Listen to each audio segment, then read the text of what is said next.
Amit Shah ఆర్డర్స్తోనే students పైన కాల్పులు. ఎవరు అంటున్నారు? రాహుల్ గాంధీ అంటున్నాడు. లాఠీ చార్జ్ జరిగిన రోజున 20వ తారీఖున జరిగిన లాఠీ చార్జ్ కానీ, విద్యార్థుల మీద జరిగిన పెల్లెట్ గన్ కాల్పులు కానీ ఇవన్నీ కూడా హోంమంత్రి అయిన అమిత్ షా ఆదేశాలతోనే జరిగినాయి. తప్పు చేసినందుకే హోంమంత్రి భయపడ్డాడు, అందుకే సభకు రాలే. లోక్సభలో ప్రతిపక్ష నేత రాహుల్ గాంధీ ఫైర్. కాంగ్రెస్ నేత వ్యాఖ్యలపై అధికార పక్ష సభ్యుల ఆగ్రహం. క్షమాపణ చెప్పాలంటూ కేంద్ర మంత్రి రిజిజు డిమాండ్. ససేమిరా అన్న రాహుల్ గాంధీ. గందరగోళం మధ్య anti paper leak bill pass. సభలో తనను మాట్లాడనివ్వలేదన్న రాహుల్ గాంధీ. ఎప్పటికీ బీజేపీకి ఆర్ఎస్ఎస్ కు క్షమాపణ చెప్పనని స్పష్టం. పోలీసులను అమిత్ షా ఆదేశించడం స్వయంగా చూశానని వెల్లడి. ఆయన్ను బర్తరఫ్ చెయ్యాలంటూ ప్రధాని మోదీకి సలహా. విద్యార్థులపై లాఠీచార్జ్ అంశంలో సుప్రీం పర్యవేక్షణలో దర్యాప్తు జరపాలని డిమాండ్. ఇప్పుడు హోంశాఖ ఆదేశాలు లేనిది లాఠీచార్జ్ ఎట్లా జరుగుతుంది? అది అది ఎవరిని అడిగినా చెప్తారు కదా. ఆడ జరిగిన ఆ విధ్వంసము, విద్యార్థుల మీద జరిగిన లాఠీచార్జి, పెల్లెట్ గన్స్ అంటే ఆ సైకిల్ చెరాల్ లాంటి చెరాలు ఉపయోగించి విద్యార్థుల మీద దాడి చేసిన దుర్మార్గమైన పరిస్థితి ఏదైతే ఉందో అది హోంశాఖ మంత్రి ఆర్డర్ లేకుండా ఎట్లయితుంది? కింద ఉన్న పోలీసులకు పై అధికారుల నుంచి ఆర్డర్ వస్తుంది, పై అధికారులకు హోంశాఖ నుంచి ఆర్డర్ వస్తుంది. అమిత్ షా వీళ్ళందరూ చెప్పుంటారు, ఏషేర్ ఏం కాదు చూద్దాం, వైలెన్స్ క్రియేట్ చేస్తే మొత్తం ఉద్యమం అంతా ఆగిపోద్దాం అనే ఉంటారు.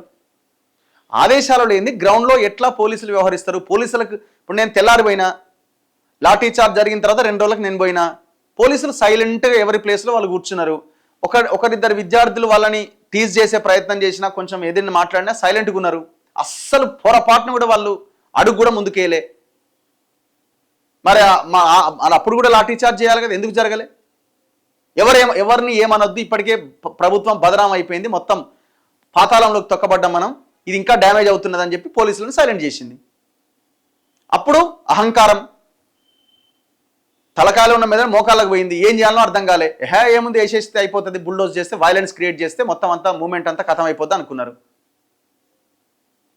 అప్పుడు లాఠీచార్జ్ చేసి లాఠీచార్జ్ చేయమని, దాడి చేయమని ఆదేశాలు ఇచ్చారు. ఇది ఇప్పుడు 5వ తరగతి పోరగారు అడిగినా చెప్తారు, 10వ తరగతి పిల్లగారిని అడిగినా ఇది ఎట్లా జరిగి ఉంటుందంటే హోమ్ మినిస్టర్ ఆర్డర్ ఇచ్చింటాడు, కొట్టుంటారు అంటాడు. ఇదేం రాకెట్ సైన్స్ ఏం కాదు కదా. దేశ రాజధాని ఢిల్లీలో విద్యార్థులపైన పోలీసులు అతి క్రూరంగా దాడి చేయడానికి కేంద్ర హోంమంత్రి అమిత్ షానే కారణమని లోక్సభ ప్రతిపక్ష నేత రాహుల్ గాంధీ ఆరోపించారు. విద్యార్థి నిరసనకారులపైన పోలీసు దాడులకు, కాల్పులకు అమిత్ షా స్వయంగా అనుమతి ఇచ్చారు. దీంతో లోక్సభలో అధికార ప్రతిపక్షాల మధ్య తీవ్ర వాగ్వాదంతో గందరగోళం చెలరేగింది. బుధవారం లోక్సభలో the public examination amendment bill 2026 పై చర్చలో రాహుల్ గాంధీ మాట్లాడారు. ఈ దేశపు హోంమంత్రికి ఇక్కడికొచ్చి కూర్చునే ధైర్యం లేదు. ఆయన ఈ రోజు ఎందుకు రాలే? ఎందుకంటే ఆయన భయపడ్డారు. మా విద్యార్థుల శరీరంపై పెల్లెట్లు దించారు అని ఆరోపించారు. దీంతో రాహుల్ వ్యాఖ్యలపై అధికార పక్ష సభ్యులు ఆగ్రహం వ్యక్తం చేశారు. రాహుల్ గాంధీ రుజువులు చూపెట్టాలి, లేదంటే క్షమాపణ చెప్పాలంటూ డిమాండ్ చేశారు. స్పీకర్ ఓం బిర్లా వెంటనే జోక్యం చేసుకుంటూ చర్చ హోంమంత్రి పైన జరగట్లేదని, బిల్లు గురించి మాట్లాడాలి అని చెప్పారు. రాహుల్ గాంధీ తన ఆరోపణలకు తగిన రుజువులు చూపాలన్నారు. రాహుల్ వ్యాఖ్యలపై పార్లమెంటరీ వ్యవహారాల మంత్రి కిరణ్ రిజిజు కూడా అభ్యంతరం వ్యక్తం చేశారు. మీరు ఏ ప్రాతిపదికన ఈ మాట చెప్పారు? ఇది అత్యంత అభ్యంతరకరం, మీరు క్షమాపణ చెప్పాలి అన్నారు. అయితే దీని కేంద్ర మంత్రి ఏమంటుందంటే, విద్యార్థులపైన ఒక్క తూటా పేలలే, కేవలం టియర్ గ్యాస్ మాత్రమే ప్రయోగించారు. తూటాలు పేలనే లేదంటే దానికి అనుమతి ఇచ్చారన్న ప్రశ్నే ఉత్పన్నం కాదు. అసలు కాల్పులు జరపాలని ఆదేశాలు ఇచ్చే అధికారం మంత్రికి ఉండదు, అది కలెక్టర్ పరిధిలోని అంశం. ఇక మస్తుగా చెప్తాం మనం, కలెక్టర్ ఇచ్చిన ఆర్డర్తోనే పని అవుతుందా? చెప్పడానికి, టెక్నికల్గా చెప్పడానికి 100 ఉంటాయి.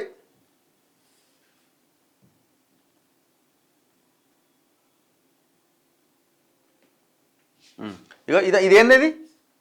ఈ జరిగిన దాడిలో ఈ ఫోటోలన్నీ ఏంది? ఇది ఈ మొఖాలకి, బాడీకి, శరీరానికి గుచ్చుకున్న ఇవన్నీ పెల్లెట్ గన్స్ కావా? షాక్ వచ్చే గన్స్, బ్యాట్స్ తీసుకొచ్చినారు, లాఠీలు, ఇట్లా కొడితే షాక్ వచ్చేస్తుంది. ఇగో pellet gun, shock baton, beating women and మైనర్లను కూడా కొట్టి. ఏం కొట్టుడి? దీన్ని ఏమంటారు? రాహుల్ వ్యాఖ్యలపై చెలరేగిన గందరగోళం కారణంగా సభ 2 సార్లు వాయిదా పడ్డది. దాంతో ఆయన తన ప్రసంగాన్ని పూర్తి చేయలేకపోయారు. ఆ తర్వాత సభలో కేంద్ర మంత్రి జితేంద్ర సింగ్ మాట్లాడుతూ, విద్యార్థులపైన ఒక్క తూటా కూడా పేలలే, కేవలం టియర్ గ్యాస్ మాత్రమే ప్రయోగించాం. మరి ఇదంతా ఏందో, ఈ ఫోటోలంతా వాళ్ళే పొడుచుకురంట, అట్లా కూడా అంటారు వీళ్ళు. లోక్సభలో బిల్లుపై చర్చ సందర్భంగా రాహుల్ గాంధీ మాట్లాడుతూ విద్యార్థులకు ఇతరులకు మధ్య తేడాను వివరించే క్రమంలో చేసిన కమెంట్స్ దుమారం రేపినాయి. కొందరు విద్యార్థులతో జరిగిన సంభాషణ వివరిస్తూ ఓపెన్ మైండ్ కలిగి ఉండి సత్యాన్ని కోరుకునే వారే విద్యార్థులు, రెండో వర్గంలో తమకు అన్నీ తెలుసు అని నమ్మే ప్రజలు కూడా ఉంటారు అని ఆయన చెప్పారు.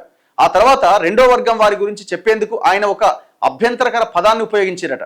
దీంతో రాహుల్ కమెంట్ పై అధికార పక్ష సభ్యులు తీవ్ర నిరసన తెలిపారు. రాహుల్ గాంధీ ఆ పదాన్ని పదే పదే ఉపయోగించడంతో పార్లమెంటరీ వ్యవహారాల మంత్రి కిరణ్ రిజిజు జోక్యం చేసుకుని ఆ పదాన్ని ఉపయోగించడం ఆపాలి అని డిమాండ్ చేశారు. ఎన్డీఏ ఎంపీలు కూడా రిజిజుతో గలం కలిపారు. బీజేపీ సభ్యుల అభ్యంతరానికి రాహుల్ బదులిస్తూ ఒక విద్యార్థి చెప్పిన దాన్నే తాను ప్రస్తావిస్తున్నా, సభలోని ఏ సభ్యున్ని ఉద్దేశించి అనలేదు అని రాహుల్ గాంధీ స్పష్టం చేశారు. విద్యా వ్యవస్థను ఆర్ఎస్ఎస్ నాశనం చేస్తున్నది, భారతీయ విద్యా వ్యవస్థను ఆర్ఎస్ఎస్ నాశనం చేస్తోందంటూ రాహుల్ గాంధీ విమర్శించారు. మంత్రి కాదు, ఆర్ఎస్ఎస్ విద్యా మంత్రిత్వ శాఖ నడుపుతోంది. విద్యాశాఖ మంత్రి ఆర్ఎస్ఎస్ఏ నడిపిస్తుందట. ప్రజలు విద్యార్థులను జ్ఞానాన్ని సత్యాన్ని ఆర్ఎస్ఎస్ వెతకనివ్వట్లే, వారు కల్పించుకునే వారి సొంత చరిత్ర వెర్షన్ చదవాలని బలవంతం చేస్తున్నారు. ధర్మేంద్ర ప్రధాన్ ఒక చిహ్నం మాత్రమే, ఆర్ఎస్ఎస్ మా విద్యార్థులకు అసలు శత్రువు. దేశంలోని యూనివర్సిటీలన్నింటికీ ఆర్ఎస్ఎస్ కు చెందిన వైస్ ఛాన్సలర్లే ఉన్నారు. ఇదైతే కొంత ఆలోచింపజేసేటువంటి విషయమే. ఇప్పుడు ఈ పేపర్లు ఎవరు తయారు చేస్తున్నారు? ఈ పేపర్ల తయారీ దగ్గర నుంచి ఏ గవర్నమెంట్ అయినా మీరు చూడండి, పేపర్లు ఎందుకు లీక్ అవుతున్నాయి?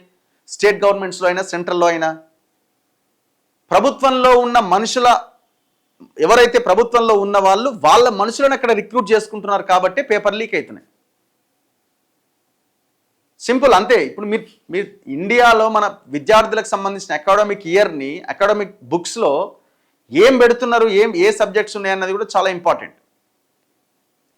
వ్యవస్థ మొత్తం ఇంకొక దారిలో పోతున్నది. ఇది మనం ఆలోచించాలి. అందుకే జెన్జీ బ్యాచ్ బయలుదేరింది. ఇప్పుడు మొత్తం దేశం వాళ్ళ చేతిలోనే ఉందిగా. దాన్ని ఆపడం ఎవరి తరం కూడా కాదు. రాహుల్ గాంధీ కూడా ఒక సమయం వస్తే ఆలోచిస్తాడు. ఎందుకు అంటే మీరు చూడండి, ఇప్పుడు విద్యార్థుల యొక్క పోరాటం దేని మీద?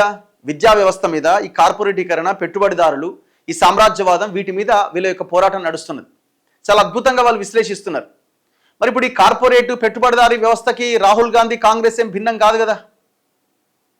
తెలంగాణ ఉద్యమం జరిగినప్పుడు ప్రజా ఉద్యమంగా ఉన్న తెలంగాణ ఉద్యమాన్ని ఢిల్లీలో కూర్చొని దీన్ని పొలిటికల్ పార్టీల చేతుల్లోకి తీసుకోవాలని ప్లాన్ చేసింది వాస్తవం కాదా? ఎందుకు చేశారు? ఇది ప్రజా ఉద్యమంగా మారితే మన వర్గాలకి మన నాయకులకి పదవులు ఉండవు, వాళ్ళ చేతిలోకి వెళ్ళిపోతుంది. కాబట్టి మనం దీన్ని లీడ్ చేయాలి. ఇప్పుడు మొన్నటిదాకా ప్రజా ఉద్యమంగా ఉన్నటువంటి ఈ కాక్రోచ్ జనతా పార్టీ మూమెంట్ని కూడా వీళ్ళు పార్టీలు లైన్లోకి తీసుకోవడానికి ప్రయత్నం చేస్తున్నాయి ఇప్పుడు. ఎందుకంటే ఏ పార్టీ అయినా ఈ కార్పొరేట్లకి పెట్టుబడిదారులకి వ్యతిరేకమేం కాదు. వీళ్ళు వాళ్ళ పోషణలో ఉన్నటువంటి పార్టీలు ఇవన్నీ. రేపు కాంగ్రెస్ వచ్చినా, అంతకుముందు కాంగ్రెస్ ఏం చేసింది, రేపు కాంగ్రెస్ వస్తే ఒకవేళ వస్తే ఏం చేస్తుంది అన్నది, ఇప్పుడు బీజేపీ ఏం చేస్తున్నదని అందరికీ తెలిసిందే. సో కాబట్టి పార్టీలకు ఎప్పుడైతే ఇది మనది కాకుండా పోతుందని అనుకుంటారో దాన్ని వాళ్ళు తీసుకోవడానికి ప్రయత్నం చేస్తారు. ఇప్పుడు అదే జరుగుతున్నది. సో అందుకే పోరాటం చేస్తున్న యూత్ కూడా చాలా జాగ్రత్తగా వ్యవహరించాల్సినటువంటి అవసరం ఉన్నది. సో ఇట్లా నిన్న పార్లమెంట్లో జరిగింది. మొత్తానికైతే ఈ లీకేజీ, పేపర్ లీకేజీ బిల్ ఏదైతే ఉందో, సో ఆ బిల్లు ఆమోదం పొందింది.